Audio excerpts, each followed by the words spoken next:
Okay, I'm so pleased to have the chance to introduce our guest speaker, Dr. Leslie Lott from Adjunct Bank Street College of Education, New York, United States of America. Okay, before that, I would like to introduce Dr. Leslie. Dr. Leslie Lott holds a Master in Special Education and a doctorate in Curriculum and Teaching, both from Teachers College, Columbia University. While there, Dr. Lott studied data-informed instructional decision-making models, participated in Writers' Workshop Institutes, and received certification as a school administrator with a focus in the school change process. She has taught courses in Massachusetts General Hospital's Communication and Reading Specialist Program, Teachers College, Columbia University, and Bank Street College. She has also authored a book series on formative assessment, including using formative assessment to inform literacy instruction. She publishes regularly in peer-reviewed journals on the topic of formative assessment, particularly on how this can inform writing instructions for students who struggle with writing. Her school-based experience include having worked as a classroom teacher, special educator, principal, and staff developer for New York City Department of Education on structured writing strategies that can support the effectiveness of writers' workshop with students who struggle. Dr. Lott now consults in various districts supporting teachers, coach, principals, and center administrators. She specializes in supporting districts in strengthening their writing programs. She also presents frequently at national conferences such as Learning and the Brain, Council for Exceptional Children, Association for Supervision and Curriculum Development, Learning Forward, International Dyslexia Association, and Massachusetts Reading Association. She serves as a reviewer for the peer-reviewed journal Assessment for Effective Intervention and a P1 on 2 grants from Institute for Educational Science and EI. Without further ado, I would like to welcome Dr. Leslie to this 3 days international workshop on writing research proposal, and funding agencies. The time is yours, Dr. Leslie. Thank you. Thank you for that introduction. So I will share my screen with you. Let's see this one, share screen.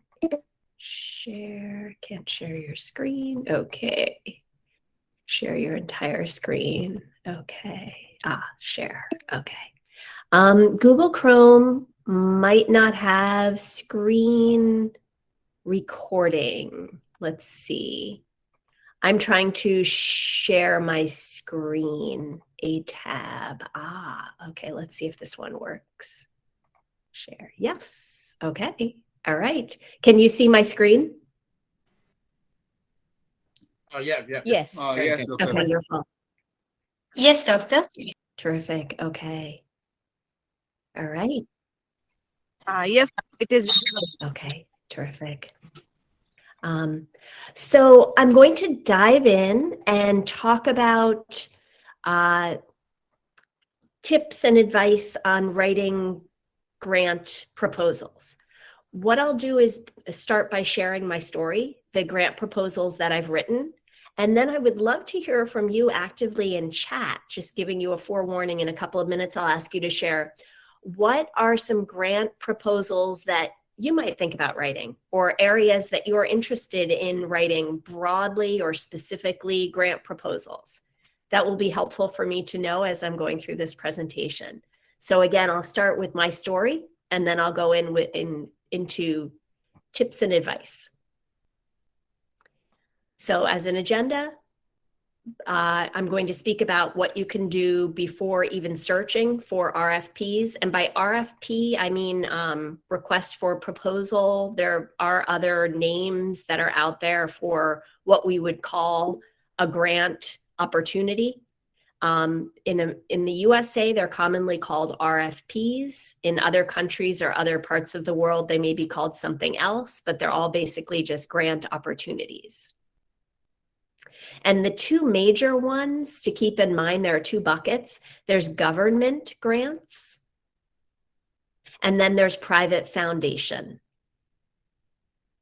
And I've had some grants from both types that I'll share with. with all of you. Then I'll talk about getting started with the proposal and final touches. So this is just my history with grants that I've received. I started off about 20 years ago. I applied for a grant for $1,000 from the Council of Exceptional Children.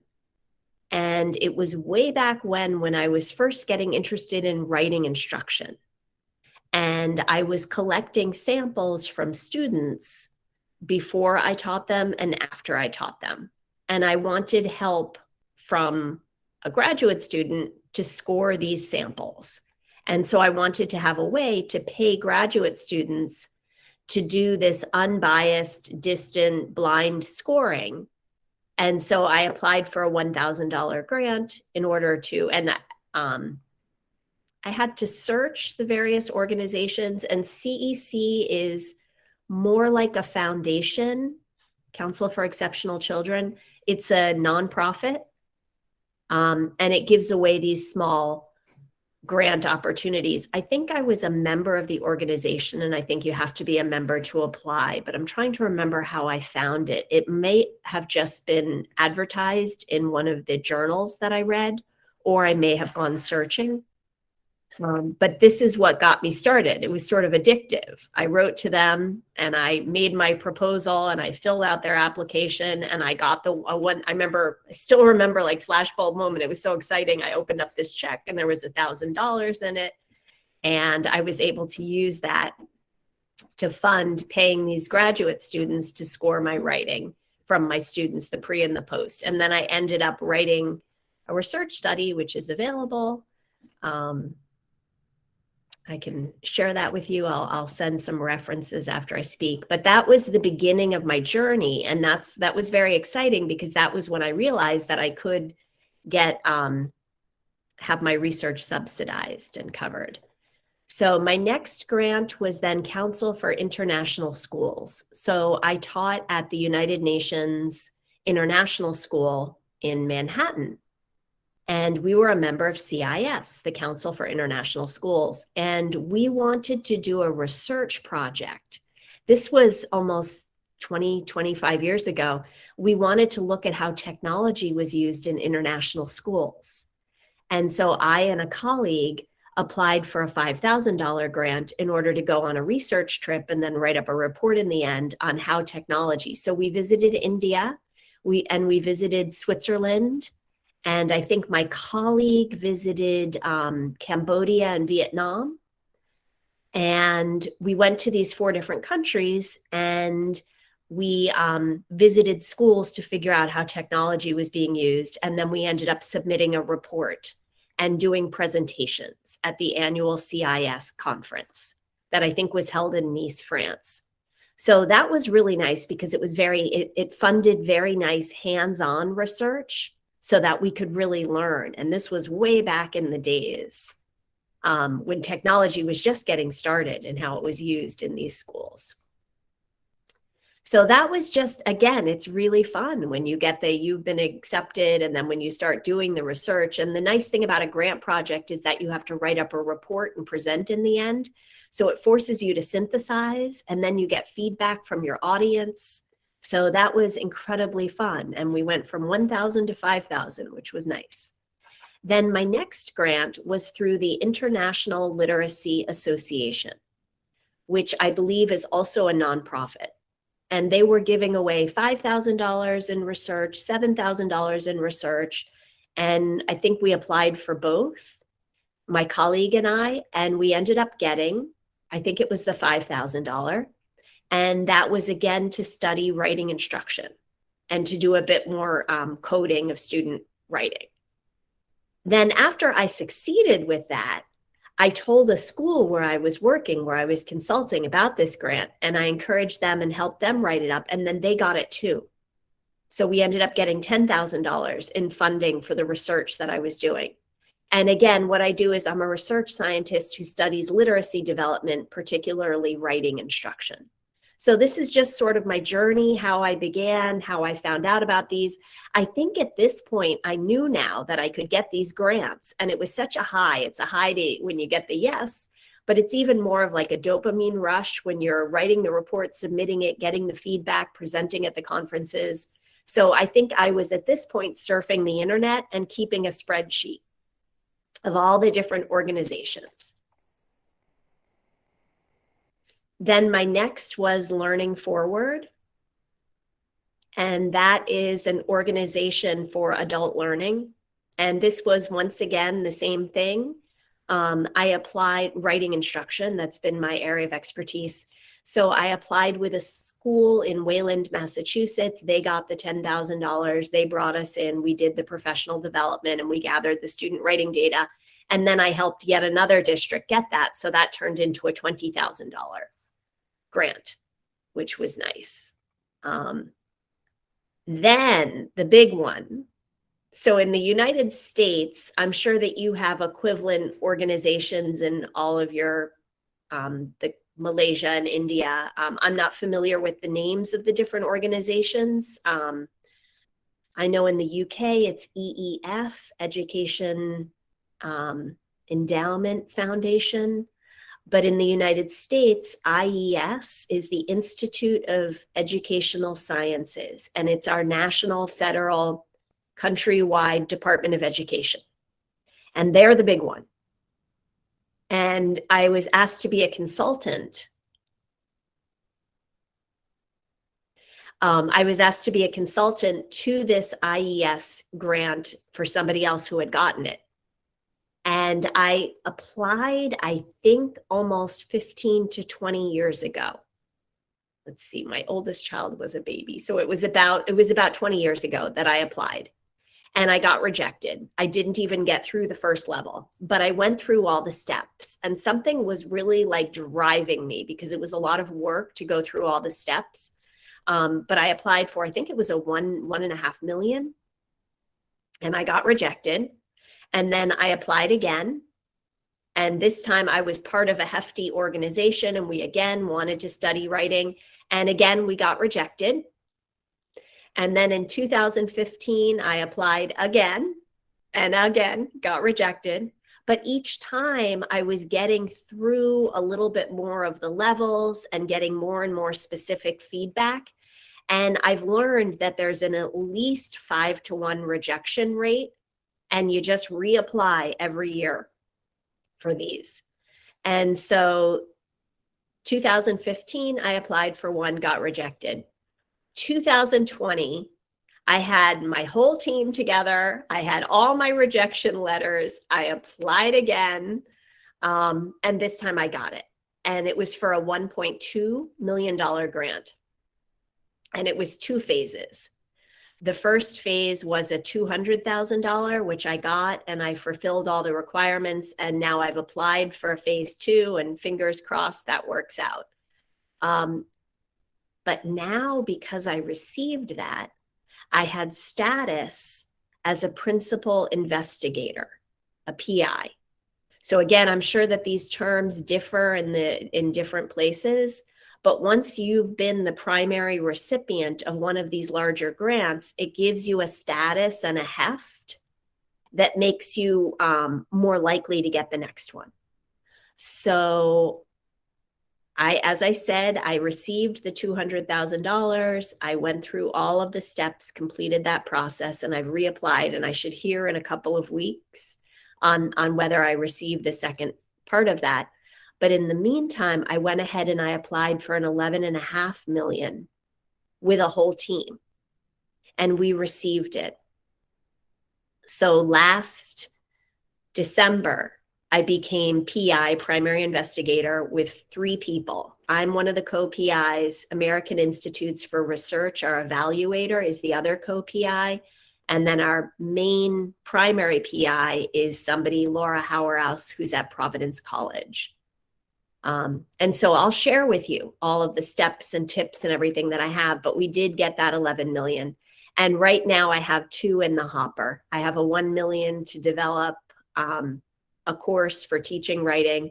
And then I have a 1 million for developing tech products to help support students with writing. And then this last image that you see here, this is what funded our 11.3 million.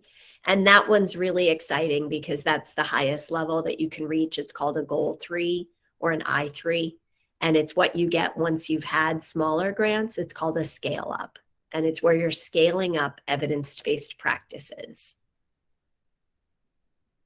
So I'm going to move into now what I've done, what I keep in mind, what runs through my mind, the steps I go through as I'm writing these, who I ask for help. And by the way, that is everyone. That is my neighbor who walks his dog across the street from me. Hey, can you read my grant?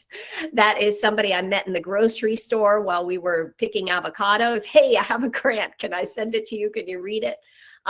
You want to just everybody you can reach out to. A professor from 40 years ago, good to go. Send your grant proposal to that person. But I'll share with you all these tips for how to write these. But I'm really curious what projects you might be passionate about.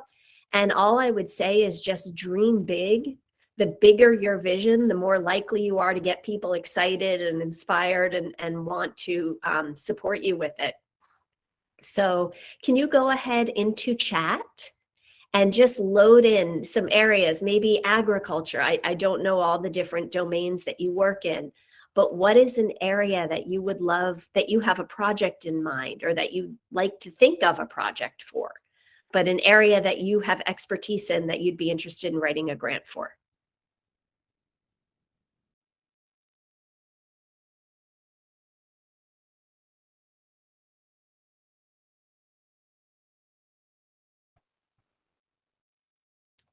And I will try to check chat.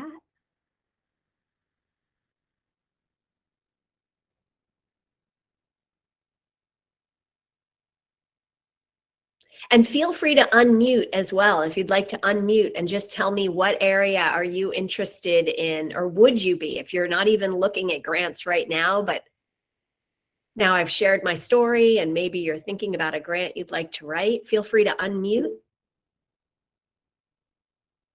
Somebody has raised a hand. If you've raised a hand, go ahead and unmute and just share the project that you might be interested in looking for funding.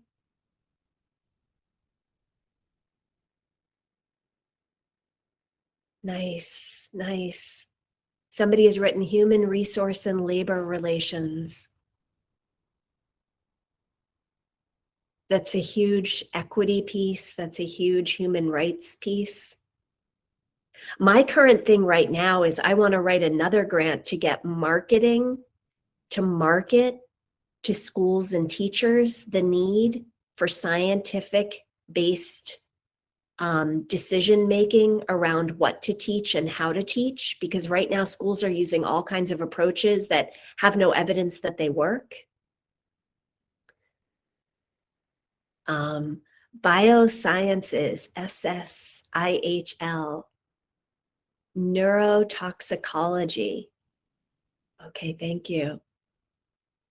I don't know that field as well as I know the humanities. I know in the USA there's something called NIH, and apparently they're funding well right now.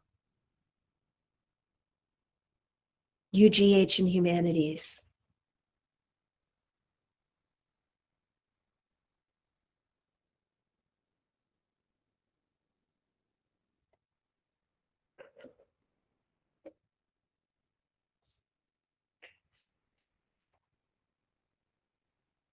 So I see somebody is saying that you're doing a PhD.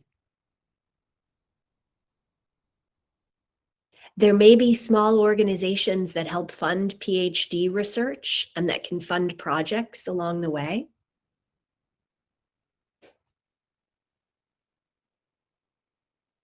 What I would recommend as a very starter is to keep a list of your ideas and then make a spreadsheet and start writing down the different organizations and grant opportunities they have, and very important to look at who they've funded before.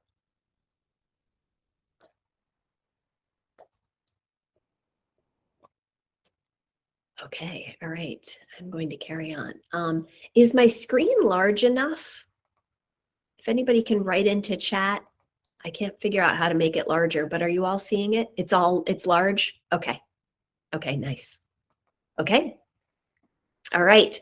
And so the first thing that you want to do when you're writing a grant application is often these people, I know the one that the one that I got, the 1.2 million that I got, I think there were 350 applicants and 18 got funded.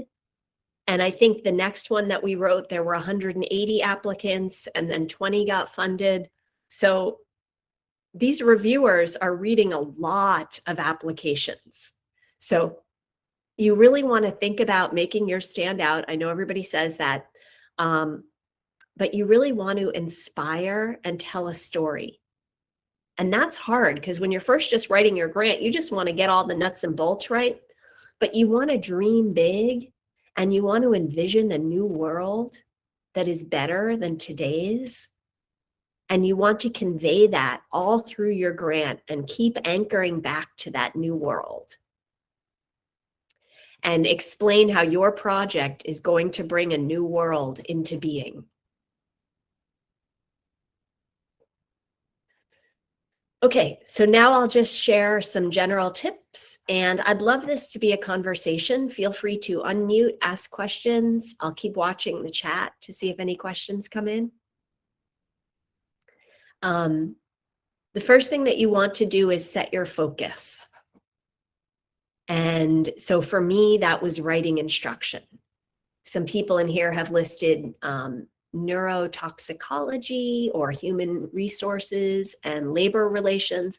Whatever your focus is, you want to narrow that in, and then you want to look for the gaps. What is missing that you think could be better? I do want to say this requires a little bit of obsessive compulsive disorder in the best way. So I've been looking at how AI can be used through artificial intelligence, machine learning, neuro-linguistic processing, rule-based machine learning. I've been looking at how those can be used to score student writing, because scoring writing is so burdensome to teachers and yet so necessary to kids. And I'm a little obsessive about it. And so when I go to sleep every evening, I have this huge pile printed out of articles and books, and it's huge. And they're all on this topic of that I'm writing my research grants on, 2021, 2022, because I'm looking for what is the cutting edge, up to the moment information on this topic, and where are the holes? What can I fill? So you want to set your focus and then narrow in and then read. Next, when you do find a grantor, reach out and communicate and just take advantage of everything that they offer. Don't be shy. That was one thing I did not do enough in the beginning when I was getting rejected a lot. I was barely communicating with people, or they would seem annoyed with me. And so I would retract and not want to annoy them. And err on the other side. This is your project. This is your baby. This is how you're going to change the world and make it better. So just be bold and just keep reaching out to these people. So for this last grant that I just applied for, there was a person's name on it. And I reached out and held a Zoom, and she was super helpful and wanted to help me. And so I asked her, could we Zoom again a couple days later? And she said yes, and she wasn't saying no. And then I found a name inside the grant of somebody who seemed to be well knowledgeable in the area I was writing the grant on. So I wrote to him and he held a Zoom, and then he held another Zoom. So reach out. The people often, the grantors, are happy to meet with you and happy to help you. I didn't know that enough in the beginning.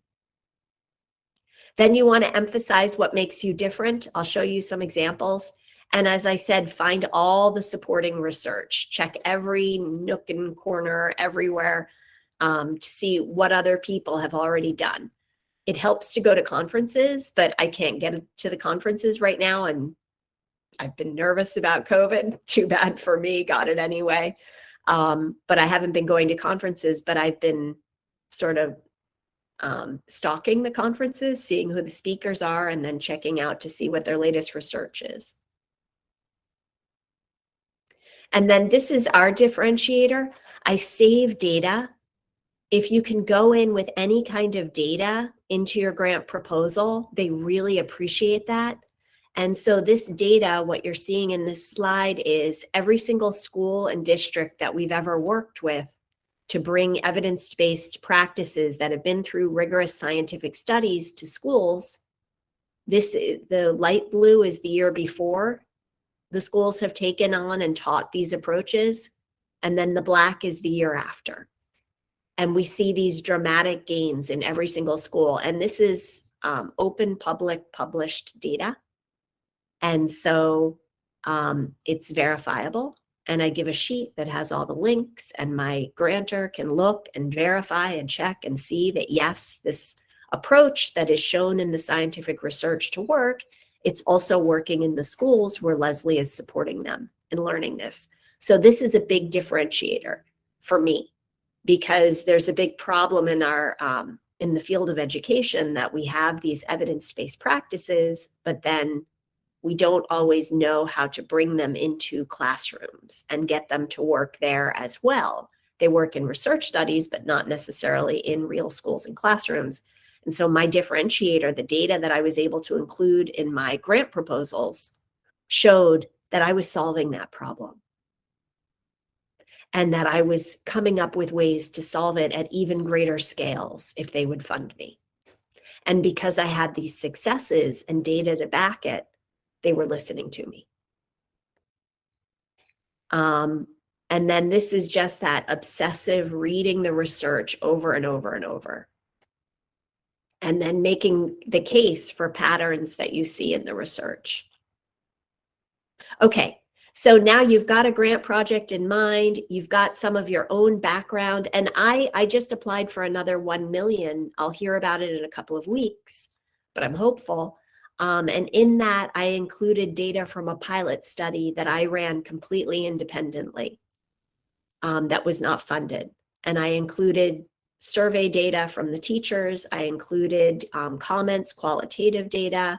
And so remember that data is really often important to funders. So whatever data you can be collecting. Oh, here's a big one. This is something that some grant recipients had shared with me. These are people who are expert, who've gotten other large grants. And fortunately, they were friends of the family. They took me under their wing and they told me some of the insider secrets. So I'm going to share with you some of the insider secrets that have been shared with me. When you're budgeting, you have to walk a fine line. So for our $11.3 million grant, we under budgeted. And not really on purpose, but I just wanted to be very careful and put everything that was real so anybody looking through it would know. And somebody else was padding a bit to be careful. And I wasn't doing that. I was really figuring out to the penny how much we needed. Well, we got the grant, and it turned out that what I had budgeted was too low. And there were unforeseen problems, and we had no kind of slush fund.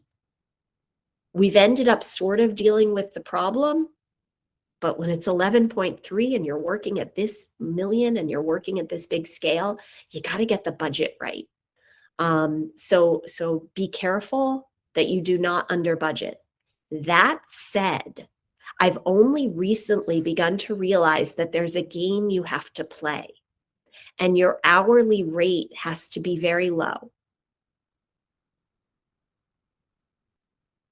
You can't put in an hourly rate of $120 an hour. They will reject you spot on, even though that's what you absolutely need in order to operate. You just can't put it. You can't even really put $80 an hour.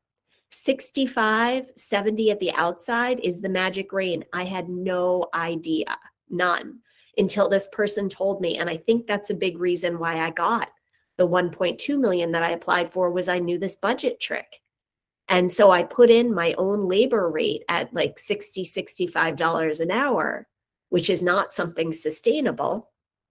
But I put in the low hourly rate, but then I put in the profit range, which gave me a slush fund. And I was able to put in a little bit higher for overhead. And so you want to play the game. And one line that seems to be very important is hourly rate. And if you go too low, they might suspect that you're not savvy and you don't understand how to write a budget, so you don't want to go too low, but you want to find out that magic range for the per hour. So those are kind of the budget tricks. You need to have some kind of secret little slush fund buried in somewhere, but keep your hourly rate very modest and reasonable. Somebody this week, I applied for a grant to present professional developments in New York City. And the person in charge of negotiating the grant payment got on a Zoom with me, and he's an accountant. And he was like, yeah, your hourly rate's too high. And I got very emotional and upset. I said, you don't understand, what I'm bringing to these children of New York City is worth this, and this is what I need to be solvent. And so I made him sit through my PowerPoint presentation on what I do with the kids. And I made him watch 3-minute videos of kids. And I think I kind of got his heart into it. And he's like, okay, I see what you're about. And so he started giving me the tricks. And so if you can get somebody from the grant who can tell you the tricks because they like you and they like your project and they want to see you succeed. And what he told me is, I said, look, a day is 6.5 hours. I'm not going to put in for lunch. That would be 7.5. And I said, is that right? Should I not include lunch? And he said, don't include lunch. He said, but some organizations, they put in a few hours of prep time. And I was like, oh, that is what I can do that will bring down my hourly rate. 6 hours of contact, 4 hours of prep time, 10-hour day. Now $1,000 is only $100 an hour instead of $140, which is too high. So, but he actually told me that trick, I think because he liked my project. So you definitely want to find out what the tricks are, and that involves getting some kind of contact with either somebody who likes you in the organization because you've sold them with your passion on your project, or somebody else who's applied for it, gotten it. You might be able to find it if you dig deeply into blogs, but the budgeting piece is really important. The next one is start early and finish 2 weeks ahead. For the last 2 weeks, you want to be just rereading your proposal over and over and over. And I've heard that over and over. And the times when I do it, at least a week ahead, you want to be just rereading it. As I said earlier, read, reread, send to your relatives, friends, somebody you met at the grocery store, send it to everybody. I sent it to my son who just finished college, and he found typos that I did not know were there. So just send them to anybody who'll read it. Whatever your best time of day is, for me, it's morning. So I wake up early and I reread the grant and I'll get a fresh insight. I reread it before I go to sleep, and then sometimes I'll wake up with a fresh insight. But the last week or two should be about making it compelling, reading it through the grantor's mindset and thinking about what is really going to compel this grantor to see my project as absolutely worth funding. So read with your reviewer on your shoulder. Most grants will give the evaluation criteria. If they don't, you can ask for it or try to find it. But you want to have that evaluation criteria in hand, and you want to read it through not your own mind, but read it through the grantor's mind. And then finally, in the end, that's when you add the love. And I am going to very quickly, Nancy Duarte, TED Talk. Let's see, here it is, comes right up. I am going to put into chat this Nancy Duarte TED Talk. This is a fantastic thing to have. I am sharing it right now with everyone. You'll want to pick up that link and watch that if you're writing a grant or giving any kind of presentation. She really has the structure for how to tell a scientific process, a grant, how to turn it into a story that will move and compel your reader, where you state where the world is at, where it could be, where it's at, where it could be. You bring into being a new world. And this really inspires your reader. And I do it in a scientific way. So be a good storyteller. Spend more time on solutions than problems. So mention the problem, mention the gravity of the problem, and then show all your most compelling reasons or solutions. This one's really big. Tie your work to today. So right now in America, racism is something that is on everybody's mind everywhere in a way that it wasn't 3 years ago. And so in all the grant proposals that I write, I feature and highlight how this will be mitigating achievement gaps between Black students, brown students, white students. I show how this is going to be mitigating, bringing together achievement outcomes. I talk about racial identity, and I talk about, we have a diversity, equity, and inclusion advisor on all of our grants. Now we have teams of them. And so that is really important. Tie it to what's current, what's on your reader's mind, what are problems that are, society at large is trying to solve today. The other big thing is COVID. And this does tie into race. The way that COVID played out in the United States is hugely tied to race. It widened achievement gaps. But I talk about COVID, what the disasters that COVID wreaked on the education system, but tie to today, right now, what's happening in the current events that are on the minds of whoever your readers are. Fortune favors the bold, go big. When I began with a $1,000 grant application, I never dreamt I would be applying for $12 million. There's another $49 million that I'm aiming to apply for soon. But go big, I never thought myself that I would ever be receiving grants. I thought I was just kind of trying. And now, they're coming. And it's only because fortune favors the bold. I just went and tried.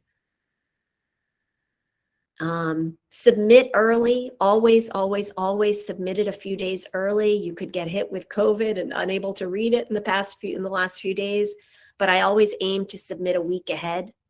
And that way, especially if I'm working with a group, I tell the group, look, I'm not there that last week. I absolutely need to submit. And then nobody's late in getting me what they need to get me. Tie it all together.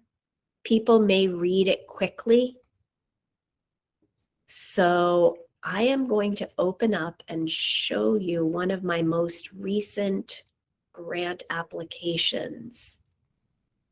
And I will share screen on this. But I'm particularly excited about this most recent grant application that I've submitted, because I've learned after seeing the ones that got funded and the ones that didn't get funded, I learned how to tie everything together with charts.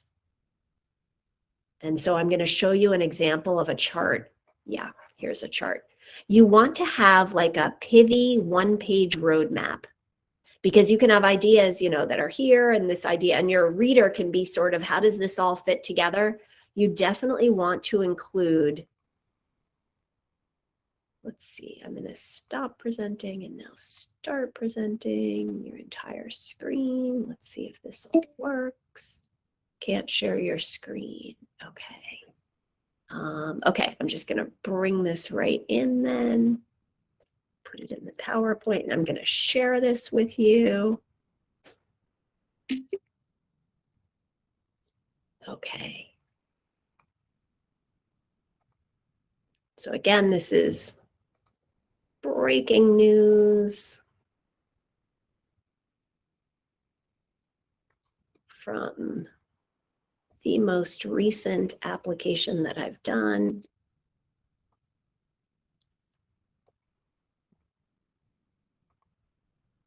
And again, what I'm showing you is this critical piece in a grant.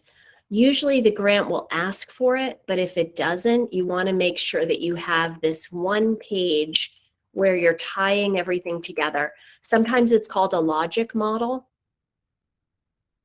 But I think that what I'm sharing with you now is a little bit more robust than just a logic model. And this is where you give your reviewer a roadmap of how everything fits together. Can you just type into chat, yes, if you can see my screen? You should be seeing a box. Yes. Okay, wonderful. Okay. So in this box, you see the RQs, the research questions over on the left. Then you see the activities in the middle, what we're going to do in order to gather information about those research questions. And then you see our outcomes. How are we going to measure the success of those activities? So again, sort of your questions, your focus, and then your activities. What am I going to do to answer those questions? And then my outcomes, how am I going to measure whether my activities achieved what I was hoping to achieve and how they answered the questions. So that's the kind of tie it all together roadmap. I was not specifically asked for this in the grant, but I learned from my more successful, contrasting those with my least successful, that this seemed to be important.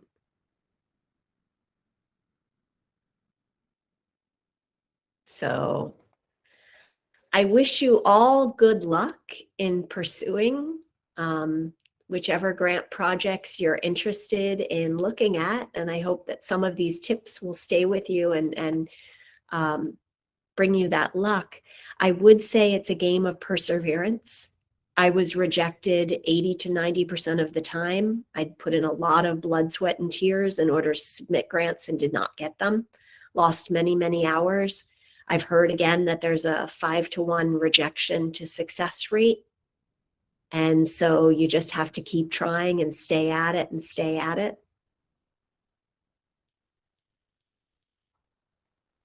Thank you. Does anybody have any questions? And please email me. I'm going to put my email in here. If you have any questions, feel free to send me an email. I'm happy to look at grant applications. I'm happy to help you look for opportunities that may be available. Hi, Leslie. I really found your session very, very informative, especially, the part when you're talking about the history of you applying grants.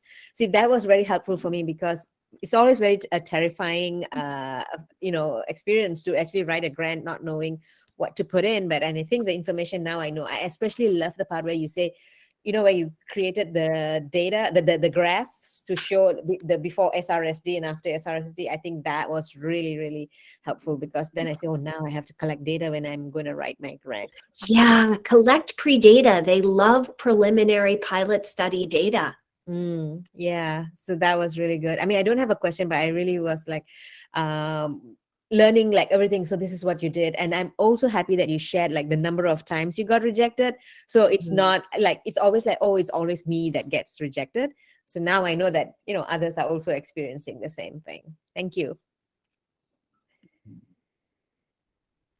Yeah, thank you very much, Dr. Leslie, for your information on grant and how to get the grant. And congratulations, because your grants are all huge, dollars, $1 million, especially. And of course, as you said, most of the time, your application was rejected, and then you keep on going, and then of course, normally it's like that, right? Anyway, congratulations, and we hope that you'll get more grants in the future to do research, or maybe you can do research in this side, in Asian countries, maybe. I very much want to do international research, so keep in touch with me. Yeah. I think maybe our participants here can keep in touch with you. Maybe you can do research maybe in India or in Malaysia in educational field, because the prospect is there, and maybe in the future, it can be done. Thank you very much, Dr. Leslie, and take care of yourself. Thank you. All right. Thank you very much. All right. Thank you. Have a good day. Bye-bye. Dr. Leslie, sorry. Yes. I just left because my line is very, very bad in here. I don't know what happened to our line. Anyway, I have a question to you ask. Okay.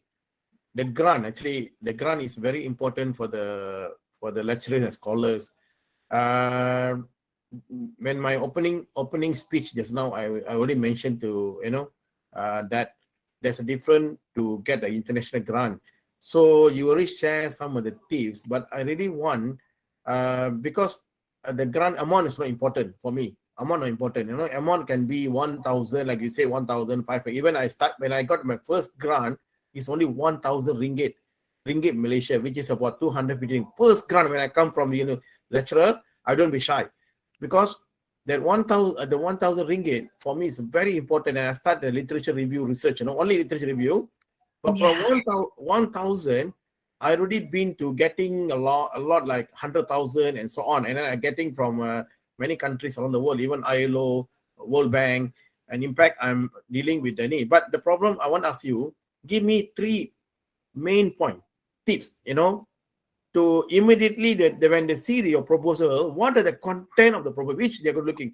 If I want to give grant, am I looking at the problem statement?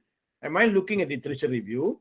Am I looking at the benefit to the funder? So what are the things that, rather than I spend time writing like long literature review, and then sometimes the topic is not matched to them. So what is your advice? Because you are the vast experience, you're getting 1 million USD, I think I'm really amazing with your point. Can you give or not? So that all of us in this room, because there are very specific people here, who want to know from your tips that where the funder will look at it. Are they looking at the title itself?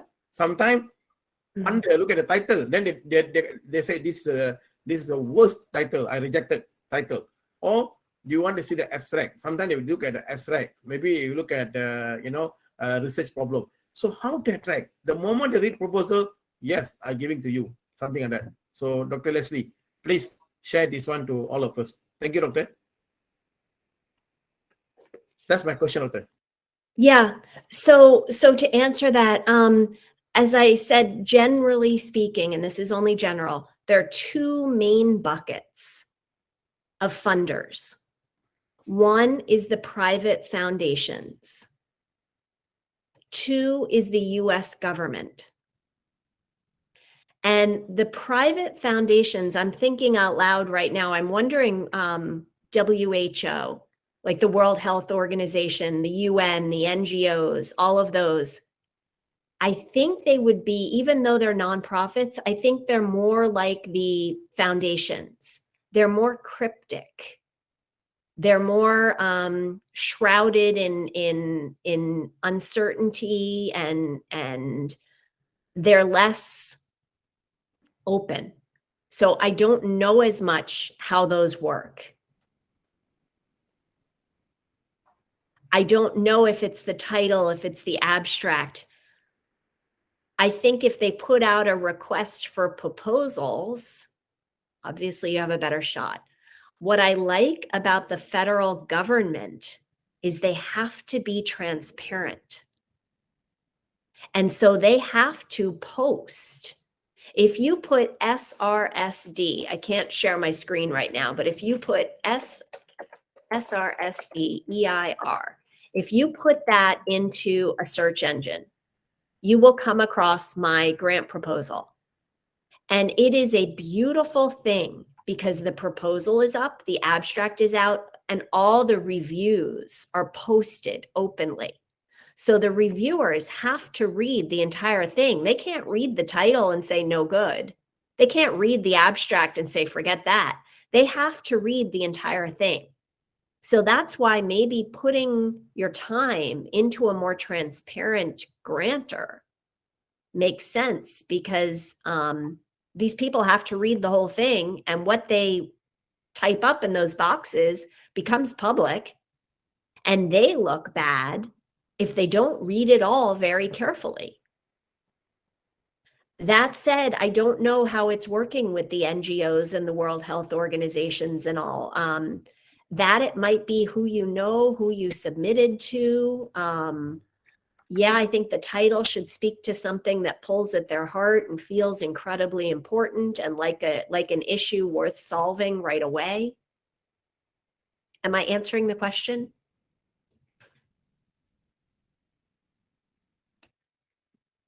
Yeah, Dr. Leslie. No, actually, from your experience, your experiences, maybe 1 or 2 minutes, when you receive the grant, I mean, we don't care about WHO or whatever. Your own experience, when you get, you say 1 million grant, something like that, which part you are actually emphasize in your proposal, your own experience, which part? We don't care about other grant, because every grant they have their own specific requirement, which is, I think, we address it. But in your own experience, share with us which part that Okay. you. Okay, thanks. So the grants that I've gotten have been written in response to an RFP, a request for proposals. And so again, if you want to see a very nice example of a request for proposals, if you look at the EIR grants 2021, I just put it into chat, you'll see that there's a request for proposals and they told me what to include. So they had about 6 sections and they had very specific questions and directions. And all I did was follow that very, very closely. But I did weave in some of my own pilot experience. But mostly I cited the existing research. I showed what was missing, what we still don't know, what we still need to know in order to be able to better help children. And so the majority of it was, here's the research on what's known. Here are my questions about what's not known. Here's my preliminary research into what's not known. And this is just pilot. But I would say the majority of it, you can look at my proposal is right up there. So you can look through it to answer your question. And you can also see some others who received those grants. Okay, Doctor. Thank you, Dr. Leslie. Thank you.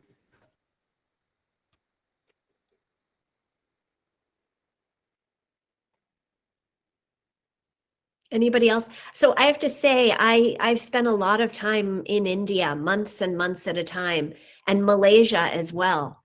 And I would love to be able to collaborate internationally. I'd love to be able to do some kind of cross study. And so if we could find some kind of international organization, I'd love to apply with people. All right. Count me in. Yeah, Tulada think, has fun. We'll go visit both Bala, countries.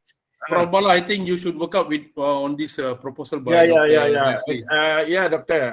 Mirha, Dr. Leslie, under Mirha, yes. I have some contacts here. Probably we work together as a team because we got some scholars from different university.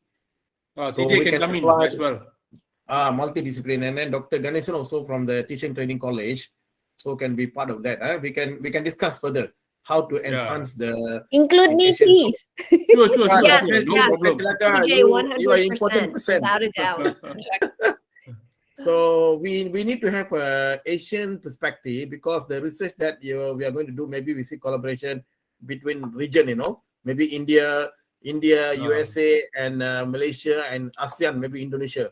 So we have some scholar from Indonesia. Yeah. Yes, we have some from Malaysia and prominent scholars. A lot of prominent scholars in this room also. So we can gather. Even Dr. Jaya, also my colleague from UMK. So we can invite a lot of young scholars here, Dr. Leslie. Very young, energetic, very powerful. So sure, I hope you can share your email here so that we can communicate with you. You can write down your email so that we can communicate. Thanks, Dr. Ganesan. Yeah. Thanks, Prof. Yep, it's in there.